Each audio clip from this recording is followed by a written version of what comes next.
దేవునికి స్తోత్రం. హల్లెలూయా.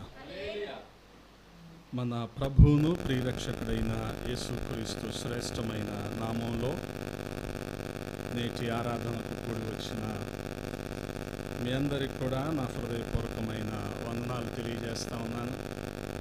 దేవుని మహాకృప కనికరాలను బట్టి దేవుడి రీతిగా సజీవుల సంఖ్యలో ఉంచి మరొక ప్రభు దినాన్న ఆయన సన్నిధిలో మనం ఉండటానికి ప్రభువు సహాయం చేశారు. హల్లెలూయా. నేటి ధ్యానము కొరకు ఒక వాక్యాన్ని చదువుకుందాం. కొరింథీయులకు రాసిన మొదటి పత్రిక, పౌలపోస్తలుడు కొరింథీయులకు రాసిన మొదటి పత్రిక 11వ అధ్యాయము మొదటి వచనం. 11వ అధ్యాయము మొదటి వచనము అందరం కలిసి చదువుకుందాం. నేను క్రీస్తును పోలి నడుచుకొనుచున్న ప్రకారము మీరును నన్ను పోలి నడుచుకొనుడి. ప్రార్థన. మమ్ముల్ని మిక్కిలిగా ప్రేమించిన మా ప్రియ పరలోకపు తండ్రి, ఈ ఉదయాన మీ సన్నిధిలో ఉండటానికి సహాయము చేశారు. గడచిన కాలమంతా మీ రెక్కల నీడలో భద్రపరిచారు. క్షేమాన్ని, సమృద్ధిని అందరికీ ఇచ్చారు. వందనాలు. మరొక ప్రభు దినాన్న ప్రభా, ఈ మంచి తరుణాన్ని ప్రతి ఒక్కరికి అందించారు. స్తోత్రాలు రాజా. మీరు ఏర్పాటు చేసిన ఈ లేఖనాన్ని బట్టి స్తుతిస్తూ ఉన్నాం. ఈ లేఖనాన్ని మా వినికిడిలో దీవించండి. మా సమయాన్ని దీవెనకరంగా మార్చండి. మీ కృపకు అప్పగించుకుంటూ ఉన్నాం. అల్పుణ్ణైన నన్ను మరుగు చేయండి అయ్యా. మీ ఆత్మచేత నింపండి. మా అందరికీ కావలసిన మాటలు వినిపింపచేయమని బతిమాలుకుంటూ ఉన్నాం. సమస్తాన్ని మీ స్వాధీనంలో ఉంచుకొనండి. మీకే మహిమలు ఆరోపిస్తూ యేసయ్య పరిశుద్ధమైన నామములు అడిగి వేడుకుంటున్నాము తండ్రి. ఆమేన్. దేవునికి స్తోత్రం. హల్లెలూయా. ప్రభునందు ప్రియ సహోదరి సహోదరులారా, చదవబడిన మాటలు చాలా శ్రద్ధగా గమనించండి. పౌలపోస్తలుడు కొరింథీ పట్టణంలో ఉన్న సంఘముతో అంటున్నాడు, నేను క్రీస్తును పోలి నడుచుకున్న ప్రకారము మీరు నన్ను పోలి నడుచుకొనుడి అంటున్నాడు. హల్లెలూయా. నిజదేవుని ఎరిగిన ప్రతి ఒక్కరూ కూడా ఒక నూతనమైన నడవడికను కలిగి ఉంటారు. దానిని బట్టే ఇతరులను, ముఖ్యంగా ప్రభు అంటే ఎరుగని వారిని ప్రభావితం చేసే అవకాశం ఉంటుంది. ఈ నూతనమైన నడక, ఈ నూతనమైన నడవడిక ఎప్పుడు మనకు అలవడుతుంది అంటే, ఎప్పుడైతే క్రీస్తు రక్తములో కడుగబడతామో, ఆయన సహవాసంలో మనం ఉంటామో, ఆయన వాక్యాన్ని అనుసరించి నడుచుకుంటామో, అప్పుడు ఒక నడక అనేది మనకు అలవడుతుంది. ఆ రీతిగా ఇతరులను మనము ప్రభావితం చేస్తాం. ఇక్కడ పౌలపోస్తలుడు కూడా అంటున్నాడు, నేను క్రీస్తును పోలి నడుచుకున్నాను, మీరు నన్ను పోలి నడుచుకోండి అని చాలా స్పష్టంగా మాట్లాడుతూ ఉన్నాడు. ఎందుకనంటే అటువంటి నడవడిక పౌలపోస్తలుడు కలిగి ఉన్నాడు. ఆ మాదిరిని బట్టి ప్రతి విశ్వాసి కూడా నడుచుకుంటే ప్రభువుని మహిమపరిచే వారంగా ఉంటాము అనేది పౌలపోస్తలుని ఉద్దేశము. మరి ఆ రీతిగా పౌలపోస్తలుడు ఎటువంటి నడవడికను కలిగి ఉన్నాడో మనం ధ్యానం చేయబోతూ ఉన్నాం. ఆయన ఏ రీతిగా క్రీస్తును పోలి నడుచుకున్నాడో మనం ధ్యానం చేయబోతూ ఉన్నాం. ప్రాముఖ్యంగా మనం గమనించగలిగితే ఆ కాలములో మరి పరిచర్యకు దాదాపుగా ప్రతి చోట కూడా ఆటంకాలు కలుగుతూ ఉన్నాయి.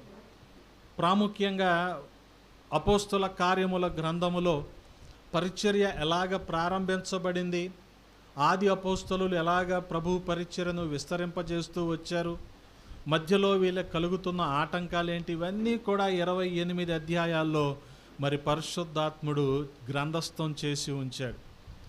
చూడగలిగితే అపోస్తుల కార్యములు 19వ అధ్యాయములో అప్పటికే ఎఫెస్సు పట్టణం అనేది రోమా సామ్రాజ్యము ఆధీనంలో ఉంది.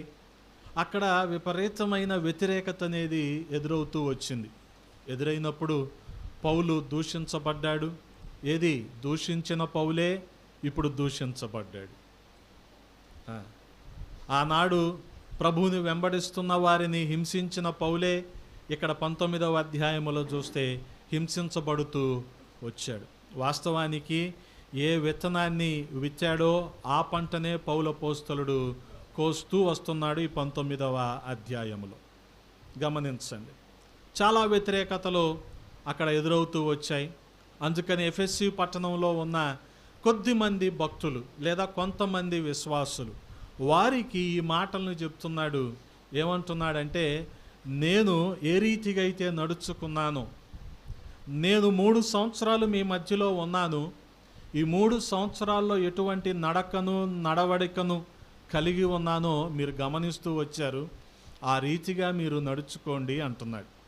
అందుకే మనం చూడగలిగితే యూదుల కుట్ర వలన 20వ అధ్యాయము 19వ వచనంలో మనం చూడగలిగితే, యూదుల కుట్ర వలన నాకు శోధనలు సంభవించినను కన్నీళ్లు విడుచుచు పూర్ణమైన వినయ భావముతో నేను ఎలాగూ ప్రభువును సేవించుచుంటినో మీకే తెలియను.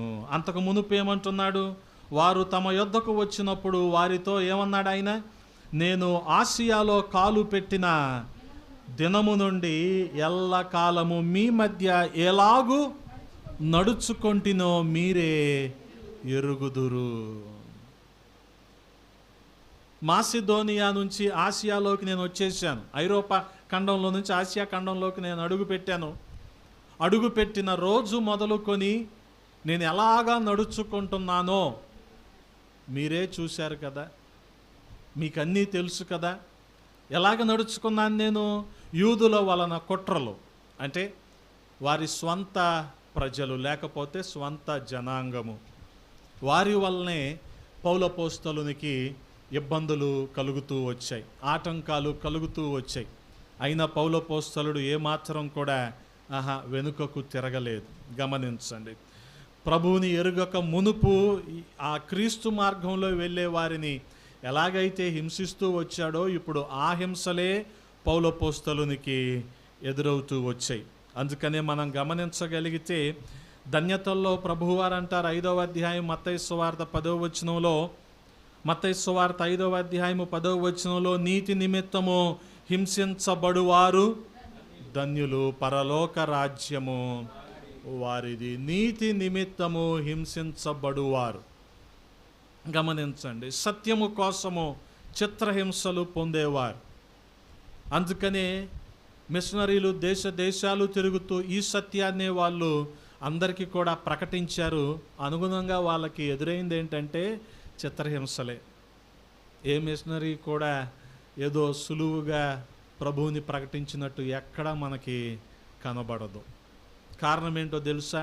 నీతి నిమిత్తము వారు హింసించబడ్డారు కాబట్టి పరలోక రాజ్యము వారిదే. హల్లెలూయా. ఇక్కడ పౌలపోస్తలుడు కూడా నీతి నిమిత్తము, ముఖ్యంగా ప్రభువుని ప్రకటించిన నిమిత్తము 19వ అధ్యాయములో హింసించబడుతూ ఉన్నాడు. యూదులు తన స్వంత ప్రజలే, స్వంత జనాంగమే, వారే ఆయనను హింసిస్తూ వచ్చారు, కుట్రలు పన్నారు. ఆ కుట్రల వలన ఆయనకి ఏం కలిగినాయి? శోధనలు సంభవించాయి. అయినా సరే ఏం చేశాడు? కన్నీళ్లు విడుస్తూ వినయపూర్వకంగా ఎలాగ ప్రభువుని సేవించాడో అక్కడ ఆసియాలో ఉన్న వారందరికీ తెలుసు అంటున్నాడు. గమనించండి, అక్కడ ఎప్పుడు కూడా పౌలపోస్తలుడు తిరుగుబాటు చేసినట్టు మనకి కనపడదు. కాబట్టి మనము ఇటువంటి మాదిరి నడవడికను గ్రహించాలి. అటువంటి మాదిరిని మనము కూడా అలవర్చుకోవాలి, మనము కూడా కలిగి ఉండాలి. అందుకని ఆయన చెప్తూనే ఉన్నాడు, ఏమంటున్నాడు? నేను క్రీస్తుని పోలి నడుచుకున్నాను, మీరు నన్ను పోలి నడుచుకోండి. ఆయన ఎలా నడుచుకున్నాడంట? యూదులు చేసిన కుట్ర వల్ల తనకి కలిగించిన శోధనలు, వాళ్ళందరూ ఏర్పరిచిన ఇబ్బందులు, వీటన్నిటిలో కన్నీళ్లు విడుస్తూ వినయపూర్వకంగా ఎలాగ ప్రభువుని సేవించాడో. Serving the Lord is very important. ప్రభువుని సేవించటం అనేది చాలా ప్రాముఖ్యమైనది. అందుకనే ఎక్కడైనా వ్యతిరేకతలు ఎదురైనప్పుడు ప్రభువారు కూడా ఆ ప్రాంతం నుంచి మెల్లగా వేరే ప్రాంతానికి ఆయన వెళ్ళిపోతూ ఉండేవాడు. అంతేగాని వారితో వాదన ఏనాడు పెట్టుకున్నట్టు మనం చూడం. అందుకనే పౌలు అపోస్తలుడు కూడా ఇక్కడ వాదన పెట్టుకోవటం లేదు, వినయపూర్వకంగా కన్నీళ్లు విడుస్తూ ప్రభువునే సేవిస్తున్నాడు. హల్లెలూయా. అందుకనే ఇటువంటి పరిస్థితుల్లో సాధారణంగా ఏ విశ్వాసి అయినా అనుకునేది ఏంటంటే, నాకెందుకు ఈ కష్టాలు, నాకెందుకు ఈ శోధనలు అనుకుంటారు. కానీ ఆ సమయంలో మనం తెలుసుకోవలసిన విశ్వాస నియమం ఏంటో తెలుసా? గమనించండి. ఖచ్చితంగా వినయపూర్వకంగా ఆయన సన్నిధిలో కన్నీళ్లు విడుస్తూ ఆయనను ఆరాధించటం తప్ప మనం చేయగలిగింది ఏదీ లేదు. ఎందుకనంటే ఆయన సమస్తాన్ని కూడా ఎరిగిన దేవుడు. హల్లెలూయా. గమనించండి. అందుకని ఆ రీతిగా పౌలు అపోస్తలుడు ఎఫెసు పట్టణంలో ఉన్న సంఘానికి జ్ఞాపకం చేస్తూ ఉన్నాడు. ఆసియాలో నేను కాలు పెట్టింది మొదలు, నేను ఎలాగ నడుచుకున్నానో నా మాదిరికరమైన జీవితం ఏదో మీ కళ్ళ ముందే ఉంది. ఎందుకనంటే సౌలు పౌలుగా మారటం అనేది ఒక అనూహ్యమైన పరిణామం. గమనించండి. అనూహ్యమైన పరిణామం అంటే ఊహలకు అందనిది. అటువంటి సెలబ్రిటీ స్టేటస్లో ఉన్నవాడు వాటన్నిటిని విడిచిపెట్టి ప్రభువుని ప్రకటిస్తాడని ఏ వ్యక్తి కూడా ఊహించడు. అంతటి అధికారంలో ఉన్నవాడు దాన్ని విడిచిపెట్టి ఇలాగ హింసలు పొందుకుంటాడని ఎవరు కూడా ఊహించరు. మన ఊహలకు అందదది. గమనించండి. అటువంటి పరిస్థితుల్లో పౌలు అపోస్తలుడు మాదిరిని తను ఏ ప్రాంతంలో ఉన్నాడు ఆ ప్రాంతానికి చూపించాడు. అందుకనే చాలా స్పష్టంగా అంటున్నాడు, మీ మధ్య ఎలాగూ నడుచుకొంటినో మీరే ఎరుగుదురు. హల్లెలూయా. గమనించండి. అందుకని 19వ వచనంలో మనం మొదటగా చూడగలిగితే ఎటువంటి నడకను, నడవడికను, మాదిరిని మనకు చూపిస్తున్నాడు. వినయపూర్వకంగా నడుచుకున్నాడు. ఏమంటున్నాడు? కన్నీళ్లు విడుచుచు పూర్ణమైన వినయ భావముతో నేను ఎలాగూ ప్రభువును సేవించుచుంటినో మీరే ఎరుగుదురు. ఎందుకనంటే యూదుల మతమంతటికి కూడా ఆధిక్యత కలిగిన గోత్రము ఈ బెన్యామీను గోత్రం. అటువంటి ఆ మత నియమాలన్నిటిని కూడా అనుసరించి గొప్ప వ్యక్తిగా ఉన్నాడు సౌలు. అంటే ఒక రకంగా చెప్పాలంటే ఈ కాలంలో మనోళ్ళు ఎలాగైతే సనాతన ధర్మం అని మాట్లాడుతున్నారో ఆ రోజుల్లో సౌలు కూడా సనాతన ధర్మానికి సంబంధించినవాడు. అంటే అతనికి మోడర్నిజం, నియో మోడర్నిజం ఏం తెలియవు అతనికి. తను అనుకున్నదే చేశాడు కాబట్టే ఎక్కడెక్కడ ఆరాధించుకుంటున్నారో వాళ్ళ దగ్గరికి వెళ్ళాడు, వాళ్ళని బయటికి ఈడ్చుకొచ్చి మరీ కొట్టాడు. గమనించండి. కానీ అటువంటి వ్యక్తి ఎలాగ మారిపోయాడు ఇప్పుడు? తనకు ఎదురైన శోధనలను బట్టి యూదులే కుట్రలో పని ఇవన్నీ చేస్తున్నారని తెలిసిన కన్నీళ్లు విడుస్తూ సంపూర్ణమైన వినయ భావముతో ప్రభువుని వెంబడిస్తూ ఉన్నాడు. హల్లెలూయా. గమనించండి. వాస్తవానికి యూదుడుగా ఉండి రోమా పౌరసత్వాన్ని కలిగి ఉండటం అనేది ఆ రోజుల్లో గొప్ప ఆధిక్యత. అంటే ఈ రోజుల్లో గనక పిఆర్, పర్మనెంట్ రెసిడెన్స్ కనుక ఉందనుకోండి అమెరికాలో, ఏ భారతీయుడికైనా అది ఎంత గొప్పది అది కదా. చాలా గొప్ప సంగతి అది. అలాగే ఈ సౌలుకు కూడా రోమా సామ్రాజ్యంలో ఏముంది? పౌరసత్వం ఉంది. అంటే చాలా గొప్పది. అటువంటి గొప్పతనం అంతే తనకి ఉంది. కానీ వీటన్నిటిని పక్కన పెట్టి ఇప్పుడు కన్నీళ్లు విడుస్తూ ఏం చేస్తున్నాడు? పూర్ణమైన వినయ భావముతో ప్రభువుని సేవిస్తూ ఉన్నాడు. హల్లెలూయా. ఇంతటి ప్రముఖమైన వ్యక్తి యేసుక్రీస్తు ప్రభువు వారిని వెంబడిస్తున్న వారిని బాధించటానికి వెళ్తుంటే దమస్కు మార్గంలో ప్రభు అతన్ని దర్శించాడు. అయ్యా, నువ్వు వెళ్ళాల్సింది ఈ హింసించే మార్గంలో కాదు, నువ్వు వెళ్ళాల్సింది ఏంటంటే నువ్వు హింసలు పొందే మార్గంలో నువ్వు వెళ్ళాలి. అందుకనే ఇప్పుడు పౌలు అపోస్తలుడు ఎక్కడికి వచ్చాడు? హింసించే స్థాయి నుంచి హింసలు పొందే స్థాయికి వచ్చేసాడు. ఇంకోటి ఏమంటున్నాడు? వినయపూర్వకంగా అంటున్నాడు. అంటే తన వినయపూర్వకమైన నడకలో ఒక తగ్గింపును మనం చూస్తూ ఉన్నాం. ఎందుకనంటే విశ్వాస జీవితంలో తగ్గింపు అనేది నిరంతరము అభ్యసించాల్సిన విధానము. తగ్గింపు అనేది కదా, కొన్ని పరిస్థితులు, కొన్ని స్థితిగతులు వస్తూ ఉంటాయి, ఆధిక్యతలు వస్తూ ఉంటాయి, పోతూ ఉంటాయి. కానీ మన తగ్గింపును మనము విడిచిపెట్టకూడదు. గమనించండి, విడిచిపెట్టకూడదు. ఎప్పుడైనా ఆటో ఎక్కాను అనుకోండి, చెమలపాడులో ఆటో ఎక్కి 20 రూపాయలు ఇచ్చి కొండూరు దిగాను అనుకోండి, కారు ఉంది కదండి అంటాడు. ఉంటే ప్రతిదానికి తెచ్చారేంటి కదా. షేర్ ఆటోలో వెళ్ళటం రావాలి మనకి. తగ్గింపు, నలుగురితో కలిసి పల్లె వెలుగు కూడా ఎక్కగలిగి ఉండాలి మనం. అంతేగాని సెకండ్ హ్యాండ్ కారు కొనుక్కొని ఫ్రంట్ సీట్లోనే కూర్చుంటా, అలాగైతేనే వస్తా అనకూడదు, తప్పు. ఏం తగ్గింపు నేర్చుకున్నావు నువ్వు? ఫ్రంట్ సీట్ అయితేనే కూర్చుంటావా? బాగానే ఉంది. ఎవరైనా సేవకులు ఎక్కితే నేను ఎప్పుడు ఎదర కూర్చోను. సేవకులకు ఎదరిచ్చేసి ఆఖరి సీట్లోకి నేను వెళ్ళిపోతా, ఎంత దూరాలు అయినా సరే. తగ్గింపు నేర్చుకోవాలండి కదా. వీలైతే జనరల్ బోగిలో ట్రావెల్ చేయగలిగి ఉండాలి. వాస్తవానికి జనరల్ బోగిలో నువ్వు ఎక్కినా, థర్డ్ ఏసీలో నువ్వు ఎక్కినా వెళ్ళాల్సింది ఆ గమ్యస్థానానికి వెళ్తాం కదా. జనాలు ఏంటంటే ఎకానమీలో ట్రావెల్ చేయలేం, బిజినెస్ క్లాస్ అంటారు. అరే నాయన, ఫ్లైట్ టేక్ ఆఫ్ అయితే ల్యాండ్ అయ్యేది మళ్ళీ హైదరాబాద్లోనేగా. ఈ మధ్యలో దానికి నువ్వు బిజినెస్ క్లాస్కి ఎకానమీకి ఏముంటుంది? ఒక కట్టన అడ్డు ఉంటుంది. నేను విచిత్రంగా చూసా ఫస్ట్ టైం చైనా వెళ్ళినప్పుడు. అసలు ఏంటని విచిత్రంగా చూస్తే ఏం లేదు, కట్టనే అడ్డు ఉంది. మహా అయితే ఆడికి 2-3 సార్లు ఇస్తాడేమో కోక్, నాకు ఒకసారి ఇస్తాడు అంతేగా. మహా అయితే వాడికి 2-3 సార్లు బఠానీలు ఇస్తాడు, నాకు ఒకసారి ఇస్తాడు అంతేగా. కానీ వెళ్ళాల్సింది ఎక్కడికి? మళ్ళీ బీజింగ్ వెళ్ళాలి అందరూ. అందుకని పౌలపోస్తలుడి నుంచి మనం నేర్చుకోవాల్సింది అది. ఆ తగ్గింపు మనము నేర్చుకోవాలి. గమనించండి, ఈ కార్లు ఇవన్నీ వస్తూ ఉంటాయి, బిల్డింగ్లు వస్తూ ఉంటాయి, పోతూ ఉంటాయి కదా. నేను ఎప్పుడు నమ్మేది ఏంటంటే ఇచ్చినోడికి తీసుకోవడం ఎంతసేపు అని నమ్ముతాను నేను. ఇచ్చినోడికి తీసుకోవడం ఎంతసేపు కదా. ఈ మాత్రం దానికి మనం ఎందుకు? నేను ఫ్రంట్ సీటే కూర్చుంటా, ఓనర్ అక్కడే కూర్చో. అవునా? నీకు ముందు ఓనర్ ఎవరో, నీ తర్వాత ఓనర్ ఎవడో ఉంటాడు. దానికి ఇంత అడవిడి చేయకూడదు. అందులోనూ ప్రభువుని ప్రేమిస్తున్నాము, ప్రభువుని వెంబడిస్తున్నాము అని చెప్పి. అందుకని ఎక్కడైనా కూర్చోగలిగి ఉండాలి, ఎక్కడైనా తినగలిగి ఉండాలి. గమనించండి,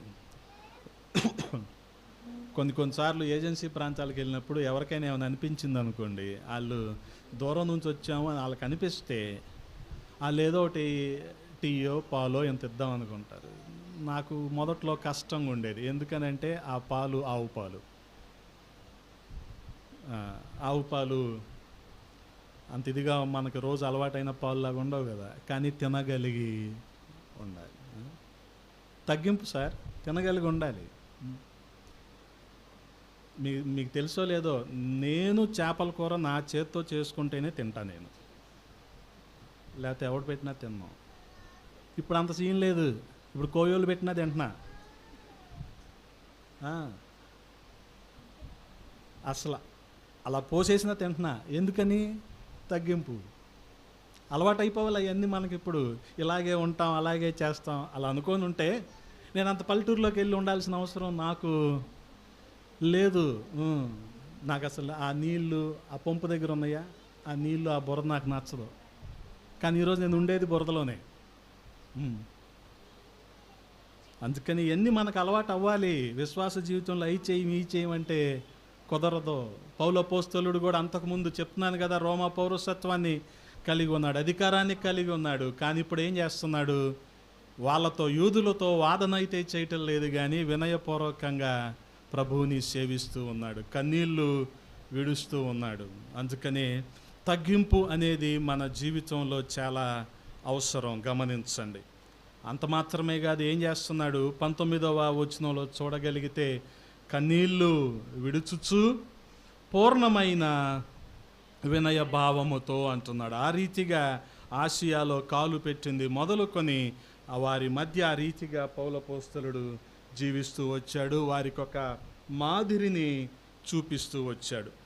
అంత మాత్రమే కాదు, ఇదే అధ్యాయములో 20వ వచనంలో మనం చూడగలిగితే, మరియు ప్రయోజనకరమైనది ఏదియు దాచుకొనక బహిరంగముగాను ఇంటింటను మీకు తెలియజేయుచు బోధించుచు దేవుని ఎదుట మారు మనస్సు పొంది మన ప్రభు అయిన యేసుక్రీస్తునందు విశ్వాసముంచవలెనని యూదులకును గ్రీసు దేశస్థులకును ఎలాగూ సాక్ష్యమిచ్చుచుంటినో ఇదంతయు మీకు తెలియను. గమనించండి, నమ్మకంగా ప్రభువుని ప్రకటిస్తూ ఉన్నాడు, ప్రభువుని ప్రకటిస్తూ ఉన్నాడు, బోధిస్తూ ఉన్నాడు. ఎవరికి? యూదులకి, అలాగే గ్రీసు దేశస్థులకు కూడా. ప్రభువునందు మీరేం చేయాలి? విశ్వాసం ఉంచాలి. అందుకనే ప్రతి ఇంటికి వెళ్ళి తెలియజేస్తున్నాడు, బోధిస్తూ ఉన్నాడు. దేవుని ఎదుట మారు మనస్సు పొందాలి అని చెప్పి బోధిస్తూ ఉన్నాడు. అందుకని అంటున్నాడు, వారికి ఏది ప్రయోజనకరమైనదో అదేది కూడా దాచుకోకుండా నమ్మకంగా బోధిస్తూ ఉన్నాడు. వారికి ఏది ప్రయోజనకరమో కదా, మనకు చాలా తెలిసి ఉండొచ్చు, కానీ సంఘానికి ఏది అవసరమో అదే బోధించాలి. అప్పుడు సంఘం ఏమనుకుంటుంది? మా గురించే చెప్పాడు కదా. సంఘానికి ఏది క్షేమకరమో, ఏది అవసరమో, ఎక్కడ మనం సహవాసంలో ఎదగాలో ఇదే బోధించాలి సంఘానికి. అందుకనే ఏమంటున్నాడు చాలా స్పష్టంగా, మరియు ప్రయోజనకరమైనది ఏదియు దాచుకొనక బహిరంగముగా అలాగే ఇంటింటను మీకు తెలియజేయచ్చు బోధిస్తూ వచ్చాను. బోధించటం కూడా ఎలాగ బోధించాడంటండి? నమ్మకంగా బోధించాడు. తన జీవితంలో తగ్గింపును కలిగి ఉన్నాడు, కన్నీళ్లు విడుస్తూ వినయపూర్వకంగా ప్రభువుని సేవించాడు. రెండోది, బోధ విషయంలో నమ్మకంగా బోధించాడు. వీళ్ళకి ఇది అవసరం లేదు అనుకోలేదు, ప్రతిదీ కూడా వారికి నమ్మకంగా బోధించాడు. ఇంతకు ఎక్కడ నేర్చుకున్నాడు? గలతీ పత్రికలో చెప్తూ ఉంటాడు, మొదటి అధ్యాయము, గలతీలకు రాసిన పత్రిక మొదటి అధ్యాయము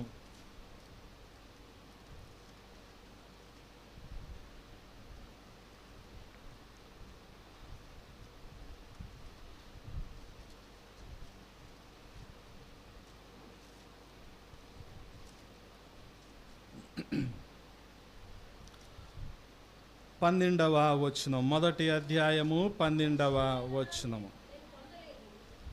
సహోదరులారా, నేను ప్రకటించిన సువార్త మనుష్యుని యోచన ప్రకారమైనది కాదని మీకు తెలియజెప్పుచున్నాను. మనుష్యుని వలన దానిని నేను పొందలేదు, నాకెవడును దాన్ని బోధింపను లేదు, కానీ యేసుక్రీస్తు బయలుపరచుట వలననే అది నాకు, గమనించండి, అది నాకు లభించింది. అటువంటి బోధను ఏం చేశాడు? బహిరంగంగా ప్రకటించాడు, ఇంటింటా ప్రకటించాడు, మారు మనస్సు పొందాలని బోధించాడు, దేవునిలో విశ్వాసము కలిగి ఉండాలని బోధించి ఆ రీతిగా యూదులకు గ్రీసు దేశస్థులకు నమ్మకంగా బోధించినట్లు మనం చూస్తూ ఉన్నాం. అందుకే ప్రియ సహోదరి సహోదరులారా, ఏదైనా సరే అటువంటి నమ్మకమైన బోధ అనేది అవసరం కదా.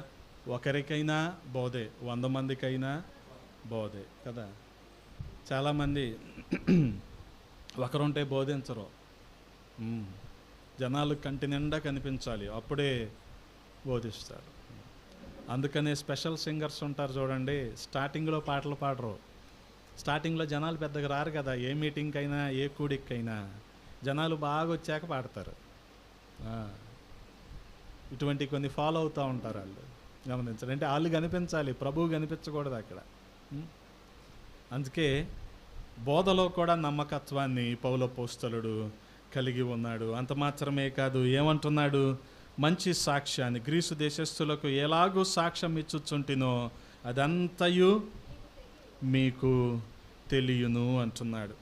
ఇదే అపోస్తుల కార్యముల గ్రంథములో 26వ అధ్యాయములో మనం చూడగలిగితే, అగ్రిప్ప రాజు దగ్గర పౌలు ఏ రీతిగా ప్రభువుని అంగీకరించాడో, ఏ రీతిగా ప్రభువును మహిమపరిచాడో మనం చాలా జాగ్రత్తగా చదవగలిగితే అర్థమవుతూ ఉంటుంది. అగ్రిప్పు పౌలును చూసి అంటున్నాడు, నీ పక్షమున చెప్పుకొనుటకు నీకు సెలవైనదంటే, ఇప్పుడు పౌలేమంటున్నాడు, చెయ్యి చాచి ఇలాగూ సమాధానము చెప్పసాగెను. తమరు యూదులలో ఉండు సమస్తమైన ఆచారములను వివాదములను విశేషముగా ఎరిగిన వారు గనుక యూదులు నా మీద మోపిన నేరము అన్నిటి గురించి నేను తమరి ఎదుట సమాధానము చెప్పుకొనబోచున్నందుకు నేను ధన్యుడని అనుకుంటున్నాను. తాల్మితో నా మనవి వినవలెనని వేడుకుంటున్నాడు. ఆ రీతిగా తన సాక్ష్యం అంతా కూడా ఇక్కడ 23వ వచనం వరకు కూడా మాట్లాడుతూ ఉన్నాడు. అందుకే గమనించండి, మరి ప్రభు ఏ రీతిగా అయినను 22వ వచనం, అయినను నేను దేవుని వలనైన సహాయము పొంది నేటి వరకు నిలిచియుంటిని. క్రీస్తు శ్రమపడి మృతుల పునరుద్ధానము పొందువారిలో మొదటివాడగుట చేత ఈ ప్రజలకును అన్యజనులకును వెలుగు ప్రచురింపబోవునని ప్రవక్తలును మోషేయు ముందుగా చెప్పినవి కాక మరి ఏమీయూ చెప్పక అల్పులకును గనులకును ఏం చేస్తా ఉన్నాడు? సాక్ష్యం ఇస్తూ ఉన్నాడు. సాక్ష్యం ఇచ్చుచుంటిని అంటున్నాడు. గమనించండి, గనులకు అల్పులకు కదా. వాస్తవానికి తన బోధలో ఎటువంటి నమ్మకత్వం ఉందో తన సాక్ష్యములో కూడా అటువంటి నమ్మకత్వం ఉంది.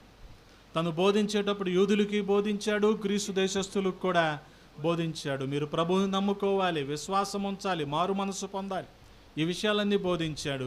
అలాగే సాక్ష్యం ఇచ్చేటప్పుడు యేసుక్రీస్తు ప్రభువు వారు మృతుల్లో నుంచి ఆయన పునరుద్ధానుడయ్యాడు అని చెప్పి గనులకి బోధించాడు, అల్పులకు కూడా బోధించాడు. తన సాక్ష్యము ఆ రీతిగా చెప్పాడు. గమనించండి, తన సాక్ష్యాన్ని చెబుతూ నమ్మకమైన నడవడికను మన ముందు కనపరుస్తూ ఉన్నాడు. హల్లెలూయా.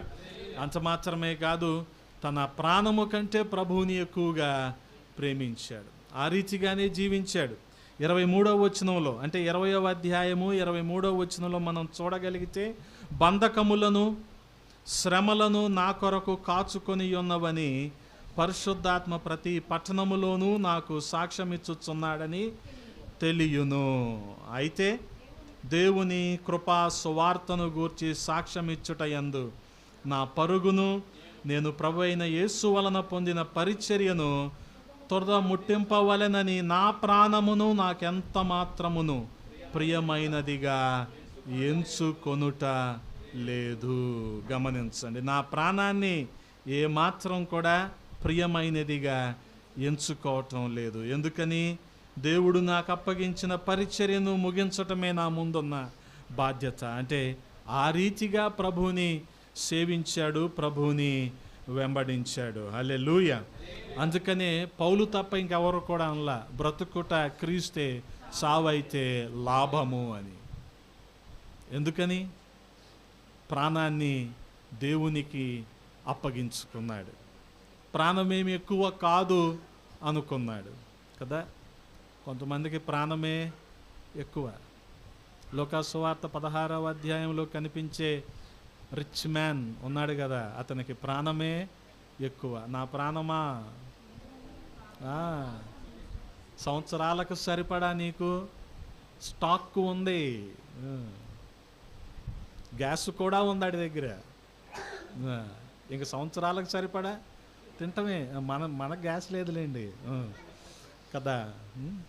మళ్ళీ మనం ఊదురు గొట్టం పెట్టుకొని ఫుఫ్ అనుకోవాలేమో కొంతకాలం అయితే. కానీ తన దగ్గర అన్నీ ఉన్నాయి కాబట్టి ఏమంటున్నాడు? ప్రాణంతో నా ప్రాణమా కదా. కానీ తన ప్రాణమేమి ఎక్కువ కాదు పౌలు అపోస్తలునికి. అటువంటి మాదిరిని మనకు చూపించాడు. అంత మాత్రమే కాదు, 28వ వచనంలో మనం చూడగలిగితే అక్కడ కొంతమందిని ప్రోత్సహిస్తూ వారిని హెచ్చరిస్తూ వచ్చాడు. 28వ వచనంలో, దేవుడు తన స్వరక్తమిచ్చి సంపాదించిన తన సంఘమును కాయుటకు పరిశుద్ధాత్మ మిమ్మును దేని యందు అధ్యక్షులునుగా ఉంచెనో ఆ యావత్తు మందను గూర్చియు మీ మట్టుకు మిమ్మును గూర్చియు జాగ్రత్తగా ఉండడు. నేను వెళ్ళిన తరువాత క్రూరమైన తోడేళ్ళు మీలో ప్రవేశించునని నాకు 3 సంవత్సరాలు మీ దగ్గర ఉన్నాను, ఏ రీతిగా నడుచుకున్నానో మీ అందరికీ తెలుసు. నేను ఇప్పుడు వెళ్ళిపోతున్నాను. వాస్తవానికి ఈ 20వ అధ్యాయం ప్రారంభంలో వెళ్ళిపోవాలి మరుసటి రోజు ఓడ ప్రయాణంలో అన్న ఉద్దేశంతో విస్తరించి పౌలు అపోస్తలుడు మాట్లాడుతూ వచ్చాడు. గమనించండి. అంటే మళ్ళీ వీళ్ళ దగ్గరికి ఏ సమయానికి ఎప్పుడుకు వస్తాడో తెలియదు కాబట్టి విస్తరించి మాట్లాడటానికి ప్రయత్నించాడు. అందుకని గమనించగలిగితే నేను వెళ్ళిన తరువాత ఎవరు వస్తారంటున్నాడు 29వ వచనంలో, నేను వెళ్ళిన తరువాత క్రూరమైన తోడేళ్ళు, గమనించండి, మీలో ప్రవేశించునని నాకు తెలియను. వారు మందను ఏమంటారు? ఇలాగైనా వచ్చేది, ఇంతేనా ఇచ్చేది అంటారు. వాళ్ళు మందను కనికరింపరో. గమనించండి. కొన్నిసార్లు కొన్ని అర్పణలు తీసుకున్నప్పుడు చాలా భయం అనిపిస్తుంది. ఎందుకో తెలుసా? ఇప్పుడు మన ఇద్దరు తేజాలు కానీ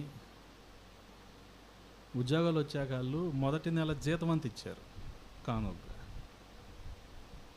మరి ఇల్లు ఎలా గడుస్తుంది? ఒక వ్యక్తి తన జీతాన్ని, ఒక నెల జీతాన్ని కానుకగా ఇచ్చేస్తే ఇల్లు ఎలా గడుస్తుంది కదా? ఆలోచించారు ఎప్పుడైనా? కానీ వాటిని ఇన్సిస్ట్ చేసి బలవంతం చేసే కాపరులు చాలామంది ఉన్నారు ఈ రోజున. వాటిని బలవంతం చేసి పీడించే కాపరులు. అందుకే ఈ హైదరాబాదులో ఉంటాడు చూడండి, ఆయన ఎంతసేపు మేము ఎంత ఇచ్చాము, మాకు ఎంతో కలిగింది అని సాక్ష్యాలు చెప్పిస్తాడు. ఎవరితో చెప్పిస్తాడో చూసారా? జీహెచ్ఎంసీలో రోడ్లు ఊడ్చే వాళ్ళతో, హాస్పిటల్లో చిన్న పనులు చేసే వాళ్ళతో, రిక్షా లాగే వాళ్ళతో చూపిస్తాడు. ఒక రిక్షా లాక్కునేవాడు వాడు ఆ రోజు పనిచేస్తేనేగా వాడికి. అదంతా కానుక పేరుతో ఇచ్చేస్తే వాడు ఎలా బతుకుతాడు చెప్పండి కదా? పోనీ వాళ్ళంతా ఇచ్చేశారు, నువ్వు చేసింది ఏంటి? నువ్వు నీ కుటుంబం బిఎండబ్ల్యూలో తిరిగారు అంతేగా. బిఎండబ్ల్యూలో తిరిగి దేవునికి మహిమంటే సరిపోయిందా? అందుకనే కానుక ప్రతిదీ కూడా, ప్రతి రూపాయి కూడా నమ్మకంగా యథార్థంగా పరిచర్యలో వాడబడాలి. వాడబడినప్పుడే అది వారికి మేలు, కాపరికి మేలు, సంఘానికి మేలు. మీకు మాట తెలుసా? మన చేతుల్లో పెద్ద పాటల పుస్తకాలు ఉన్నాయి కదా, అది రావటానికి మా చెల్లి ఆ రోజు వచ్చిందిగా పాటల పుస్తకం. అప్పుడు ఒక నెల జీతాన్ని ఇచ్చేసింది. ఎలా గడుస్తుంది కుటుంబం? అది ఒక భయం నాకు. అది వారి విశ్వాసం అయి ఉండొచ్చు, కాదను. మరి కుటుంబం ఎలా గడుస్తుంది కదా? ప్రభు కోరుకునేది అది కాదు ఎప్పుడు. గమనించండి. కోర్స్ ఆమె ఇచ్చింది, ఇంతటి గొప్ప పని జరిగింది కాబట్టి అందరూ పాడుకునే వీలుగా ఇంత పెద్ద పాటల పుస్తకం మన చేతిలో ఉంది. ఇది ఉండగా మళ్ళీ మొయిలేపోతున్నాం అన్న ఉద్దేశంతో మళ్ళీ చిన్న తేగూడదు. చాలా తప్పు అది. అర్థమవుతుందా? The very spirit of unity, ఆ ఐక్యతా భావాన్ని నువ్వు దెబ్బతీయకూడదు. ఇది మన చేతిలో ఉందంటే ఆ అమ్మాయి నెల జీతం, నువ్వు దాన్ని దెబ్బతీసేలాగా నీ సేఫ్టీ, నీ సౌలభ్యం కోసం మళ్ళీ చిన్న పాటల పుస్తకం సబ్సిడీ లాగా తేవకూడదు. ఇక్కడ 700 కనపడుతుంటే మళ్ళీ 130 పాటల కోసమే నువ్వు ఆశపడకూడదు. ఇక్కడ 700 పాటలు కనపడుతున్నాయి, పాడు రా 9ంటికి కదా. త్యాగాన్ని గుర్తించండి సార్. ఇవన్నీ జరుగుతున్నాయి అంటే వీళ్ళందరూ త్యాగమే, మీ అందరు కానుకలే ఇవన్నీ. అది ఒకటి బాగా గుర్తుపెట్టుకోండి, ఇవన్నీ జరుగుతున్నాయి అంటే మీ కానుకలే అంతే తప్ప this is not from my pockets. అందుకే చాలా జాగ్రత్తగా ఇచ్చేవారు విశ్వాసంతో ఇస్తున్నారు, దాన్ని మనం అలాగే ఖర్చు పెట్టాలి, వృధాగా ఖర్చు చేయకూడదు. సువార్త ప్రకటించేటప్పుడు కూడా చాలా జాగ్రత్తగా ఏ ప్రాంతాలు ఎలాగ ఏ అవసరతలో ఉన్నారు ఇవన్నీ జాగ్రత్తగా మనం గమనించుకొని వెళ్ళాలి. ఎక్కడ కూడా వృధాగా, ఎందుకనంటే ఇది మీరు కష్టంలో నుంచి, మీ కష్టార్జితంలో నుంచి ఇచ్చింది. రెండవది మీరు త్యాగంతో ఇచ్చింది.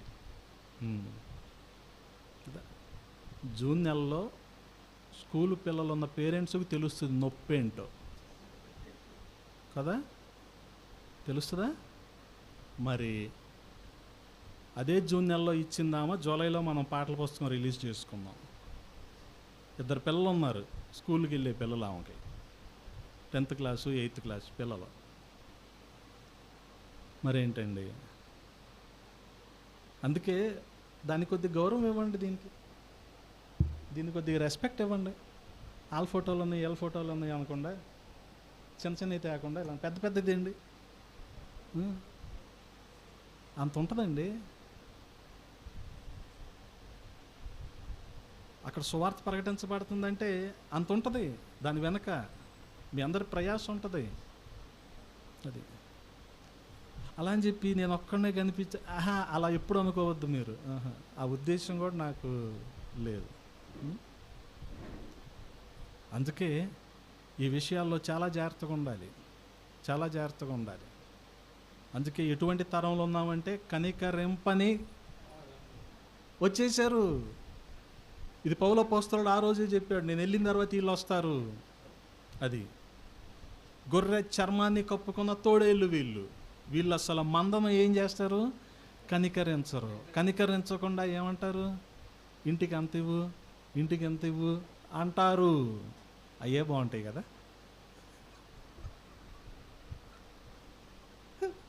అంటారు వాళ్ళు. ఏది స్వచ్ఛందంగా హృదయపూర్వకంగా సనగక విసుక్కోకుండా ఇచ్చి అర్పణ జోలికి వెళ్ళరు వాళ్ళు. అది అసలైన అర్పణ కదా, హృదయపూర్వకంగా ఏమి సనుక్కోకుండా గొనుక్కోకుండా ఇచ్చే అర్పణ. అందుకనే గమనించండి 29-30వ వచనంలో, మరియు శిష్యులను తమ వెంట ఈడ్చుకొని పోవాలనని వంకర మాటలు పలుకుచు,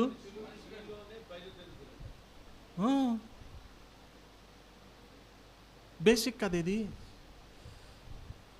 మనం కనని ఆత్మలు మనకెందుకు సార్?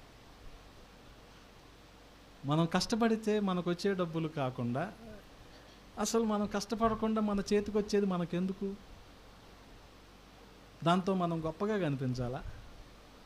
ఆ నియమం ఎలాగుంటుందో, ఆ ప్రిన్సిపల్ ఎలాగుంటుందో ఇక్కడ ఈ 30వ వచనం కూడా అంతే. మరియు శిష్యులు తమ వెంట ఈడ్చుకొని పోవాలనని వంకర మాటలు పలుకుచు, ఇలాగే ఉంటాయి. నువ్వు పొరపాటున ఒక ఆదివారం హైదరాబాద్ వెళ్ళి, ఈరోజు శకన్యాకి వచ్చే అవకాశం లేదు కాబట్టి ఫోన్లో చూస్తే నాకు ఆందో వెళ్ళి మందిరంలోనే కూర్చోవాలన్న ఉద్దేశంతో ఇలాంటి సోకాల్డ్ సంఘాలకు నువ్వు వెళ్ళావనుకో, నీ ఫోన్ నెంబర్ తీసుకుంటారు. నెక్స్ట్ ఆదివారం నుంచి నీకు ఉంటుంది, సిస్టర్ బుధవారం రావచ్చుగా, సిస్టర్ ఫ్రైడే రండి, సండే సిస్టర్ రేపు పొద్దున్న త్వరగా వస్తారు కదూ. అబ్బా, అవునా, నీకంటే డ్వాక్రా గ్రూప్ వాళ్ళనయ్యా. నువ్వు కన్నావురా ఈ ఆత్మల్ని? లేదే. ఎందుకు ఆ ప్రాథమిక సత్యాన్ని మర్చిపోతారు జనాలు? మనకి మనకెందుకు కదా. అందుకనే గమనించండి, వారిని ప్రోత్సహిస్తున్నాడు ఓ పక్కన, మరో ప్రక్కన ఏమంటున్నాడు, 28లో వారిని ప్రోత్సహిస్తున్నాడు, 29-30లో వారిని ఏం చేస్తున్నాడు, హెచ్చరిస్తున్నాడు. మీ మట్టుకు మిమ్మల్ని గూర్చి జాగ్రత్తగా ఉండండి అంటున్నాడు 28లో. 29లో ఏమంటున్నాడు, వాళ్ళు మందను కనికరింపరు, అటువంటి తోడేళ్ళు వచ్చేస్తాయి, శిష్యుల్ని మాయ మాటలు వంకర మాటలు చెప్పి ఈడ్చుకుపోయే మనుషులు బయలుదేరతారు అని వారిని హెచ్చరిస్తూ ఉన్నాడు. ఇవి ఈ రోజుల్లో మనం చాలా చూస్తూ ఉన్నాం. ఒక చోట అని కాదు, ప్రతి చోట ఆ రీతిగానే ఉంది. విజయవాడలో జరిగే ఒక సంఘ ఆరాధనకి మీరు వస్తామంటే మేము బస్సు పంపిస్తాం అని మైలవరం బస్సు పంపుతారండి. మైలవరానికి 45 కిలోమీటర్లకి విజయవాడోడు బస్సు పంపుతాడు. జనం సొమ్మేగా. పంపుతాడు. ఓకే, మరి ఎక్కేవాళ్ళు ఎందుకు ఎక్కుతారు? నేను విజయవాడ చూస్తున్నాను, ఇదే అంట కొత్త ఫ్లైఓవర్, ఇదే కృష్ణానది, అందుకు వస్తారు.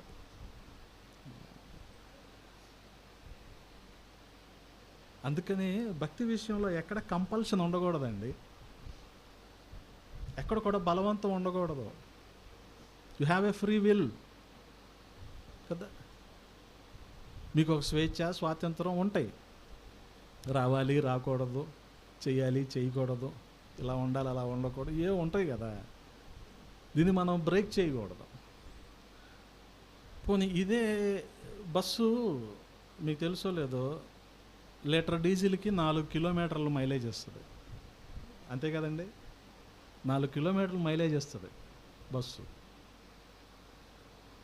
ఈ ఖర్చు నువ్వు ఏ ఏజెన్సీలో అయినా పెట్టగలవా? ఈ ఖర్చు నువ్వు ఏ ట్రైబల్స్ మధ్యలో పెట్టగలవా? నీ మనసు అంగీకరించదు, కఠినమైపోద్ది.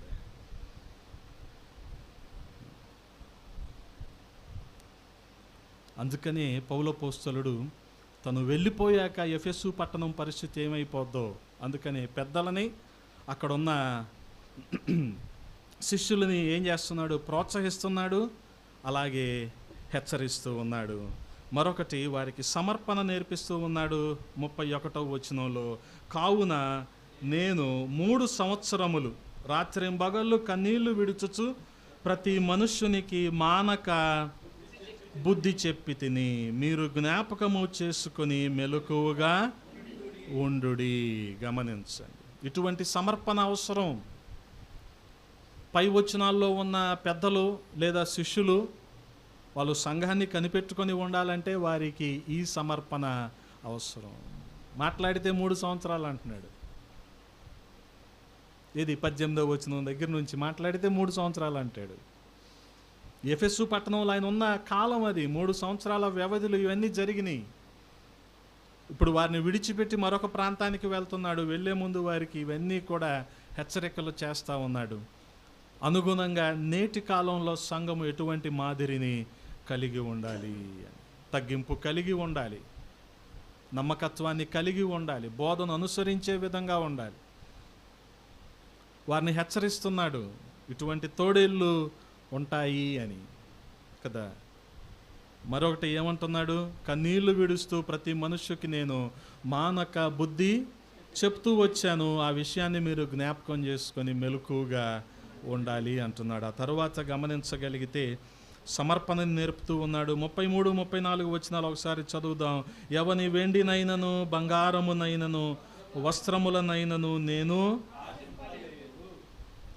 నా అవసరముల నిమిత్తము నాతో ఉన్న వారి నిమిత్తమును ఈ నా చేతులు కష్టపడినవని మీకే తెలియను. మీరును ఇలాగు ప్రయాసపడి బలహీనులను సంరక్షింపవలెననియు పుచ్చుకొనుట కంటే ఇచ్చుట ధన్యత అని ప్రభు అయిన యేసు చెప్పిన మాటలు జ్ఞాపకము చేసుకొనవలెననియు అన్ని విషయములలో మీకు మాదిరి. గమనించండి, ఆర్థికపరమైన విషయాలలో కూడా అక్కడున్న ఎఫెసు వారికి ఆయన మాదిరి చూపిస్తూ ఉన్నాడు. ఏమంటున్నాడు? ఎవరి వెండిని బంగారాన్ని వస్త్రాలను నేను నా అవసరతల నిమిత్తం నా చేతులు కష్టపడ్డాయి.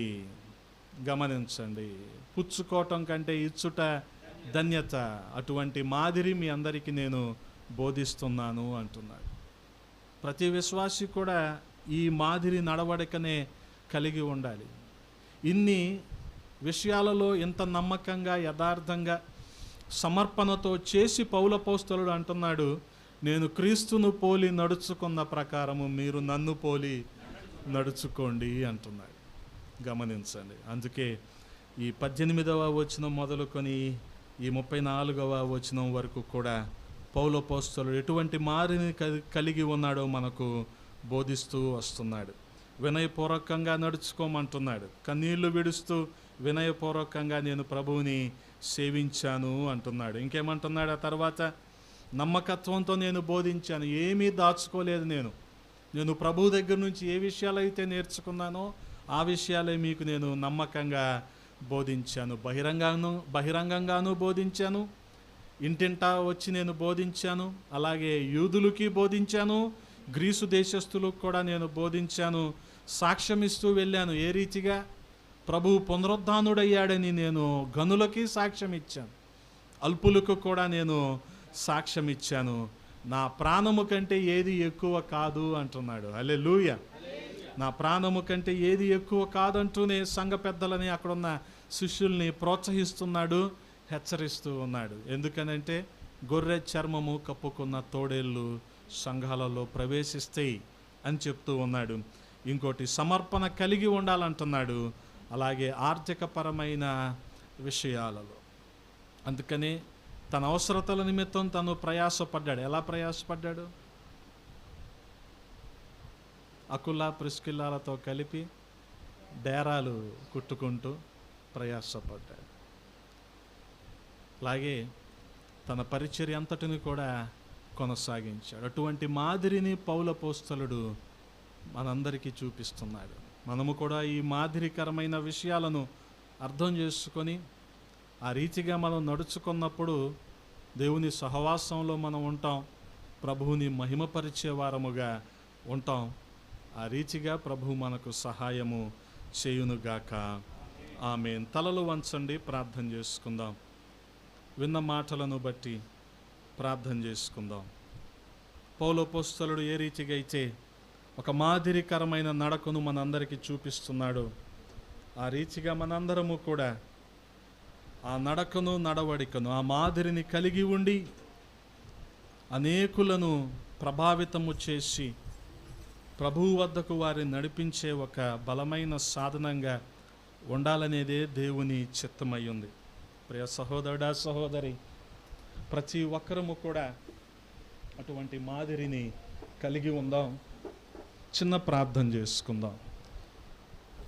పరిశుద్ధుడా, ప్రేమ కలిగిన తండ్రి, ఈ ఉదయాన్న కొద్ది మాటలు ధ్యానించటానికి కృపనిచ్చారు. పౌలు ఏ రీతిగా అయితే నేను క్రీస్తుని పోలి నడుచుకుంటున్నాను, మీరందరూ నన్ను పోలి నడుచుకోండి అని సాక్ష్యం ఇస్తూ ఉన్నాడు. మేము ఆ రీతిగా ప్రభువా అటువంటి మాదిరికరమైన నడవడికను అలవర్చుకోవటానికి కృపనివ్వండి. సాక్ష్యము విషయంలో, బోధ విషయంలో నమ్మకత్వాన్ని కలిగి ఉండటానికి కృపనివ్వమని బతిమాలుకుంటూ ఉన్నాం. విన్న మాటలు మా హృదయంలో భద్రము చేయండి అయ్యా, నీరు కట్టి ఫలింప చేయండి. కూడిన ప్రతి ఒక్కరిని దీవించి ఆశీర్వదించమని యేసయ్య పరిశుద్ధ నామంలో అడిగి వేడుకుంటున్నాము తండ్రి. ఆమేన్.